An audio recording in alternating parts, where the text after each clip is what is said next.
শুভ দুপুর বন্ধুরা, কেমন আছো? নিশ্চয়ই ভালো আছো। আমিও ভীষণ ভালো আছি। অবশ্যই এখন আর দুপুর নেই, বিকাল হয়ে গেছে। তো দেখো, এখানে আমরা চানা করব। কালকে রাত্রির বেলা আমি একটু ছোলা, তারপর মটর ফটর ভিজিয়ে রাখা হয়েছে, এটা সেদ্ধ করা হয়েছে। আর এইখানে কোচানো আছে ধনে পাতা, তারপরে টমেটম, পেঁয়াজ, আলু, একটু ভাজা মশলাও ওর মধ্যেই দেওয়া আছে। ঠিক আছে, এইগুলো এবার সবগুলো ওর সঙ্গে মিক্স করে নেবো, পুরো করে নেবো। এই যে ঢেলে দিচ্ছি। তারপরে এখানে দেখো তেঁতুল গোলা হচ্ছে। হ্যাঁ, তেঁতুলটা গোলা হোক, হলে দেবো। তারপরে এখানে একটু শুকনো লঙ্কাকে ভেজে নিয়েছিলাম, ভেজে একটু গুঁড়ো করে নিয়েছিলাম, ওইটা একটুখানি সামান্য দিয়ে দিচ্ছি, টেস্টি হবে বলে।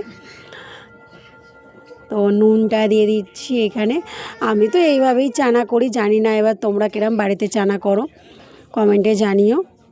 আর এবার তেঁতুলটা যে মাখা হচ্ছিল ওইটাকে দিয়ে দিলাম, দিয়ে এবার বেশি করে মেখে নেবো। তেঁতুলটা দেখেই আমার খেতে ইচ্ছা করছে, তো খেলে তো আর হবে না, এদিকে কম পড়ে যাবে, তখন আমাকে মারধর করবে, তেঁতুল খেয়ে নিয়েছে।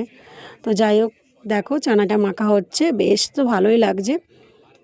তারপরে দেখো এখানে একজন বাটি বাড়াবে, দিতেই হবে ওকে বাটিতে, আমি দিইনি, ঠিক আছে, বাড়াকে। দেখো এখানে সবাই মিলে খেতে আরম্ভ করে দিয়েছে। দেখো টপ টপ সব গালে পড়ছে। কেমন হয়েছে? ভালোই হয়েছে। ওরে শালা, এও বলছে হেভি হেভি, এও বলছে, ও মুখে পুড়ে দিয়ে বলছে হেভি। কেমন হয়েছে? ও হেভি হেভি। ঠিক আছে, থ্যাংক ইউ বন্ধুরা।